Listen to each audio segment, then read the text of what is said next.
Welcome back to my YouTube channel. ಈ ಒಂದು ವಿಡಿಯೋದಲ್ಲಿ ಫೋರ್ತ್ ಸೆಮಿಸ್ಟರ್ ಅಲ್ಲಿ ಯಾರೆಲ್ಲ ಇದ್ದೀರಾ ಬೆಂಗಳೂರು ಯೂನಿವರ್ಸಿಟಿಲಿ ಬಿ.ಕಾಮ್ ಆಗಿರ್ಬೋದು, ಬಿ.ಬಿ.ಎ ಆಗಿರ್ಬೋದು, ಅಥವಾ ಆಲ್ ಅದರ್ ಯು.ಜಿ ಕೋರ್ಸಸ್ ಏನಿದೆ, ಬಿ.ಎ ಆಗಿರ್ಬೋದು, ಬಿ.ಎಸ್.ಸಿ ಆಗಿರ್ಬೋದು, ಅವ್ರಿಗೆ ಕಂಪಲ್ಸರಿ ಪೇಪರ್ ನೆಕ್ಸ್ಟ್ ಎಕ್ಸಾಮ್ ಇರ್ತಕ್ಕಂಥದ್ದು ಇಂಡಿಯನ್ ಕಾನ್ಸ್ಟಿಟ್ಯೂಷನಲ್ ವ್ಯಾಲ್ಯೂಸ್ 2 ಅಂತ ಒಂದು ಕಂಪಲ್ಸರಿ ಪೇಪರ್ ಇದೆ.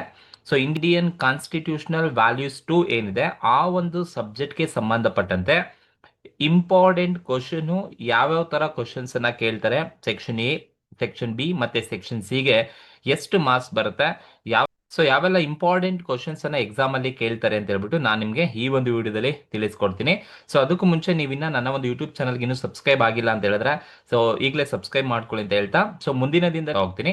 ಸೊ ಈ ಒಂದು ವಿಡಿಯೋದಲ್ಲಿ ನಾನು ಇಂಡಿಯನ್ ಕಾನ್ಸ್ಟಿಟ್ಯೂಷನಲ್ ವ್ಯಾಲ್ಯೂಸ್ 2 ಗೆ ಸಂಬಂಧಪಟ್ಟಂತ ಇಂಪಾರ್ಟೆಂಟ್ ಕ್ವಶನ್ಸ್ ಅನ್ನ ನಾನು ನಿಮ್ಗೆ ತಿಳಿಸ್ತಾ ಹೋಗ್ತೀನಿ. ಬೆಂಗಳೂರು ಯೂನಿವರ್ಸಿಟಿಗೆ ನೋಡಿ, ಈ ಒಂದು ಇಂಡಿಯನ್ ಕಾನ್ಸ್ಟಿಟ್ಯೂಷನಲ್ ವ್ಯಾಲ್ಯೂಸ್ 2 ಏನಿದೆ ನಿಮ್ಗೆ 3 ಪಾರ್ಟ್ ಆಗಿರುತ್ತೆ ಕ್ವಶನ್. ಮೊದಲನೇದು ಸೆಕ್ಷನ್ ಎ 2 ಮಾರ್ಕ್ಸ್ ಕ್ವಶನ್ ಬರುತ್ತೆ, ಸೆಕ್ಷನ್ ಬಿ ನಲ್ಲಿ 5 ಮಾರ್ಕ್ಸ್ ಕ್ವಶನ್ ಬರುತ್ತೆ, ಸೆಕ್ಷನ್ ಸಿ ನಲ್ಲಿ 10 ಮಾರ್ಕ್ಸ್ ಕ್ವಶನ್ ಬರುತ್ತೆ. 2 ಮಾರ್ಕ್ಸ್ ಕ್ವಶನ್ಸ್ ಯಾವ್ದೆಲ್ಲ ಎಕ್ಸ್ಪೆಕ್ಟ್ ಮಾಡ್ಬೋದು, ಅಟ್ಲೀಸ್ಟ್ ನೀವೊಂದು 5 ಬರಿಬೇಕಾಗುತ್ತೆ ಅಷ್ಟೇ, ಒಂದು 10 ಮಾರ್ಕ್ಸ್ ಮಾತ್ರನೇ ಬರಿತಕ್ಕಂಥದ್ದು. ಸೊ ಯಾವ ತರ ಕ್ವಶನ್ಸ್ ಅನ್ನ ಕೇಳ್ತಾರೆ ಅಂತ ಹೇಳಿದ್ರೆ, ಜಸ್ಟ್ ಕ್ವಶನ್ಸ್ ಅಲ್ಲಿ ಯಾವ್ದೆಲ್ಲ ಕ್ವಶನ್ಸ್ ಅನ್ನ ಕೇಳ್ತಾರೆ ಅಂತ ಹೇಳಿದ್ರೆ ನೋಡಿ, so what is electoral college ಏನು, ವಾಟ್ ಈಸ್ CAG ಅಂದ್ರೆ ಕಂಟ್ರೋಲರ್ ಅಂಡ್ ಆಡಿಟರ್ ಜನರಲ್ ಅಂದ್ರೆ ಏನು ಅಂತ ಕೇಳ್ಬೋದು. Define national schedule caste commission ಅಂದ್ರೆ ಏನು ಅಂತ ಬೇಕಾದ್ರೆ ಕೇಳ್ಬೋದು. Define national schedule tribe commission ಅಂದ್ರೆ ಕೇಳ್ಬೋದು. What you mean by parliament ಅಂತ ಬೇಕಾದ್ರೆ 2 ಮಾರ್ಕ್ಸ್ ಅಲ್ಲಿ ಕೇಳ್ಬೋದು. ವಾಟ್ ಈಸ್ ಫೆಡರಲಿಸಮ್ ಅಂತ ಹೇಳ್ಬಿಟ್ಟು 2 ಮಾರ್ಕ್ಸ್ ಅಲ್ಲಿ ಕೇಳ್ಬೋದು. ವಾಟ್ ಆರ್ ಎಲೆಕ್ಟ್ರಲ್ ರಿಫಾರ್ಮ್ ಅಂತ ಹೇಳ್ಬಿಟ್ಟು ಕೇಳ್ಬೋದು. What you mean by election ಅಂತ ಬೇಕಾದ್ರೆ ಕ್ವಶನ್ಸ್ ಅನ್ನ ಕೇಳ್ಬೋದು. What you mean by financial bill ಅಥವಾ what you mean by money bill ಅಂತ ಬೇಕಾದ್ರೆ ಕ್ವಶನ್ಸ್ ಅನ್ನ ಕೇಳ್ಬೋದು. What do you mean by the impeachment of the president ಅಂತ ಬೇಕಾದ್ರೆ ಕೇಳ್ಬೋದು. ಸೊ ಅಥವಾ what are the qualification of chief justice of India ಅಂತ ಬೇಕಾದ್ರೂ ಕೇಳ್ಬೋದು. ಸೊ ಈ ತರದ ಕ್ವಶನ್ಸ್ ಅನ್ನ ನಿಮಗೆ 2 ಮಾರ್ಕ್ಸ್ ಅಲ್ಲಿ ಕೇಳ್ತಕ್ಕಂಥ ಚಾನ್ಸಸ್ ಇರುತ್ತೆ. ಸೊ ಯಾವ್ದಾದ್ರು 5 ಕ್ವಶನ್ಸ್ ಅನ್ನ ಕೇಳ್ತಾರೆ. ಸೊ ನಿಮಗೆ ಮೋಸ್ಟ್ ಇಂಪಾರ್ಟೆಂಟ್ ಇರೋದು ಸೆಕ್ಷನ್ ಬಿ ಮತ್ತೆ ಸೆಕ್ಷನ್ ಸಿ ನಲ್ಲಿ. ಸೆಕ್ಷನ್ ಬಿ ನಲ್ಲಿ 5 ಮಾರ್ಕ್ಸ್ ಕ್ವಶನ್ಸ್ ಅನ್ನ ಕೇಳ್ತಾರೆ. ಸೊ 5 ಮಾರ್ಕ್ಸ್ ಕ್ವಶನ್ಸ್ ಅಲ್ಲಿ ಏನೆಲ್ಲ ಬರ್ಬೋದು, ಯಾವ ತರ ಕ್ವಶನ್ಸ್ ಅನ್ನ ಕೇಳ್ಬೋದಪ್ಪ ಅಂತ ಹೇಳಿದ್ರೆ, ಫಸ್ಟ್ ಒನ್ ಕ್ವಶನ್ ಬಂದು explain the vice president of India. So vice president of India ಬಗ್ಗೆ ಎಕ್ಸ್ಪ್ಲೈನ್ ಮಾಡಿ ಅಂತ ಏನಾದ್ರು ಕೇಳಿದ್ರೆ ಜಸ್ಟ್ ನೀವು role and functions, power and functions ಅನ್ನ ಬರೆದ್ರೆ ಸಾಕಾಗುತ್ತೆ. ಸೊ ಅವರ ಒಂದು ಪವರ್ ಅಂಡ್ ಫಂಕ್ಷನ್ಸ್ ಏನಿದೆ ಅದನ್ನ ನೋಡ್ಕೊಂಡ್ರೆ ಸಾಕು. So vice president of India ಬಗ್ಗೆ ಕೇಳಿದ್ರೆ ಸೆಕ್ಷನ್ ಬಿ ಗೆ ಕೇಳ್ತಾರೆ. And explain the structure of Rajya Sabha ಅಂತ ಕೇಳ್ಬೋದು. ಅಂಡ್ ಸುಮಾರು ಸಲ ಈ ಒಂದು ಕ್ವಶನ್ಸ್ ಎಕ್ಸ್ಪೆಕ್ಟ್ ಮಾಡಿದ್ದಾರೆ ಅಂಡ್ ಸುಮಾರು ಸಲ ಹಿಂದೆ ಎಲ್ಲ ಕೇಳ್ಕೊಂಡ್ ಬಂದಿದ್ದಾರೆ ಆಫ್ ರಾಜ್ಯಸಭಾ ಅಂತ ಕೇಳಿದ್ದಾರೆ. ಸೊ ಹಾಗಾಗಿ ಆ ಕ್ವಶನ್ಸ್ ಅನ್ನ ನೀವು ಎಕ್ಸ್ಪೆಕ್ಟ್ ಮಾಡಬಹುದು. Explain the structure of Lok Sabha ಅಂತ ಬೇಕಾದ್ರೂ ಕೇಳ್ಬೋದು. ಸೊ 5 ರಾಜ್ಯಸಭಾ 5 ಲೋಕಸಭಾ ಎರಡರಲ್ಲಿ ಒಂದು ಕ್ವಶನ್ ಅಂತೂ ಕಂಪಲ್ಸರಿ ಇದ್ದೇ ಇರುತ್ತೆ. ಎಕ್ಸ್ಪ್ಲೈನ್ ದಿ ಕಾನ್ಸ್ಟಿಟ್ಯೂಂಟ್ ಅಸೆಂಬ್ಲಿ ಅಂತ ಬೇಕಾದ್ರೆ ಕ್ವಶನ್ಸ್ ಅನ್ನ ಕೇಳ್ಬೋದು ಸೆಕ್ಷನ್ ಬಿ ಗೆ. ದೆನ್ 5ನೇ ಕ್ವಶನ್ ಬಂದು what are the necessary qualification of chief minister. ಇದು ಕೂಡ ಕ್ವಶನ್ ಪೇಪರ್ ಅಲ್ಲಿ ಕೇಳಿದ್ದಾರೆ, ಪ್ರೀವಿಯಸ್ ಇಯರ್ ಗಳಲ್ಲಿ ಕೇಳಿದ್ದಾರೆ. So necessary qualification of chief minister ನ ಕ್ವಾಲಿಫಿಕೇಶನ್ ಏನು ಅಂತ ಕೇಳ್ಬೋದು.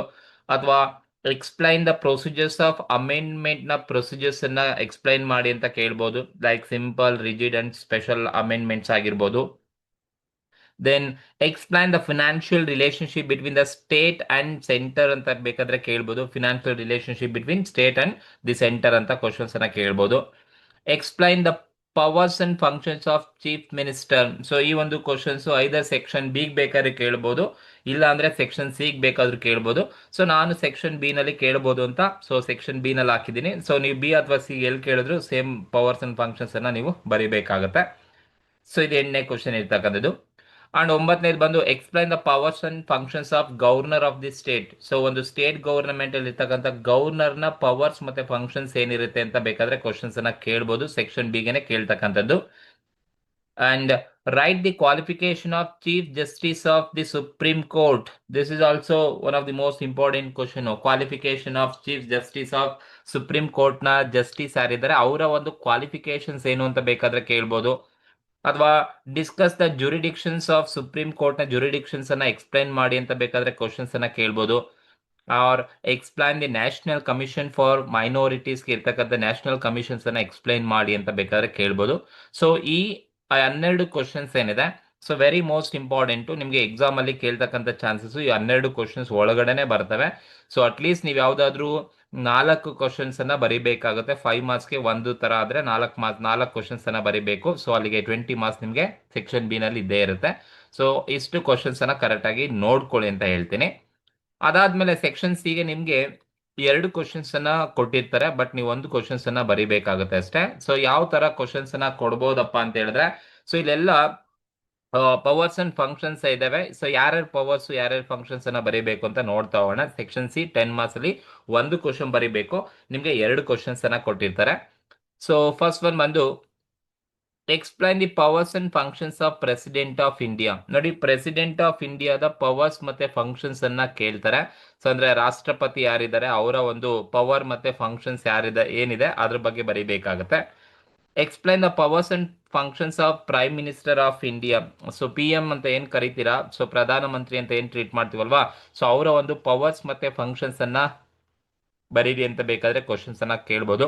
ಸುಮಾರು ಸಲ ಎಕ್ಸಾಮ್ ಹಿಂದಿನ ವರ್ಷಗಳಲ್ಲಿ ಇವೆರಡು ಕ್ವಶನ್ ಅಂತೂ ಕಂಪಲ್ಸರಿ ಸೆಕ್ಷನ್ ಸಿ ನಲ್ಲಿ ಬಂದೇ ಬರ್ತಾ ಇದೆ. ಸೆಕ್ಷನ್ ಸಿ ನಲ್ಲಿ ಬಂದಿದೆ.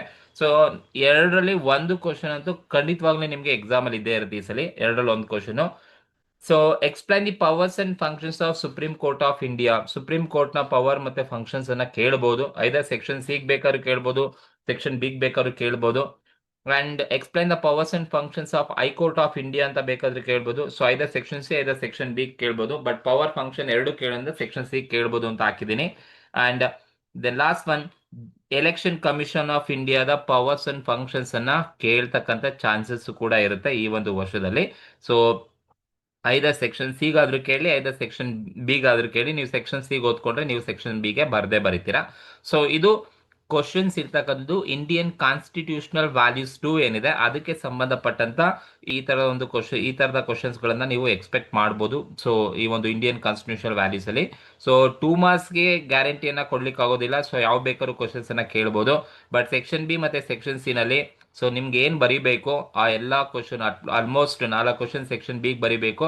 ಸೊ ಒಂದು ಕ್ವಶನ್ ಸೆಕ್ಷನ್ ಸಿ ನಲ್ಲಿ ಬರೀಬೇಕು. ಆ ಎಲ್ಲಾ ಕ್ವಶನ್ಸ್ಗಳು ಸೊ ಈ ಒಂದು ವಿಡಿಯೋದಲ್ಲಿ ನಿಮ್ಗೆ ಸಿಗ್ತವೆ ಅಂತ ಹೇಳ್ತಾ, ಸೊ ಈ ಒಂದು ವಿಡಿಯೋ ನಿಮ್ಗೆ ಇಷ್ಟ ಆಗಿದ್ರೆ ದಯವಿಟ್ಟು ಸಬ್ಸ್ಕ್ರೈಬ್ ಮಾಡ್ಕೊಳ್ಳಿ, ಶೇರ್ ಮಾಡಿ, ಲೈಕ್ ಮಾಡಿ. ಸೊ ಹಾಗೆ ನಿಮ್ಗೆ ಏನಾದರೂ ಡೌಟ್ಸ್ ಇದ್ರೆ ನನಗೆ ಕಮೆಂಟ್ ಮೂಲಕ ತಿಳಿಸಿ ಅಂತ ಕೇಳ್ಕೊಳ್ತಾ ಈ ಒಂದು ವಿಡಿಯೋನ ಇಲ್ಲಿಗೆ ಮುಗಿಸ್ತಾ ಇದ್ದೀನಿ. Thank you.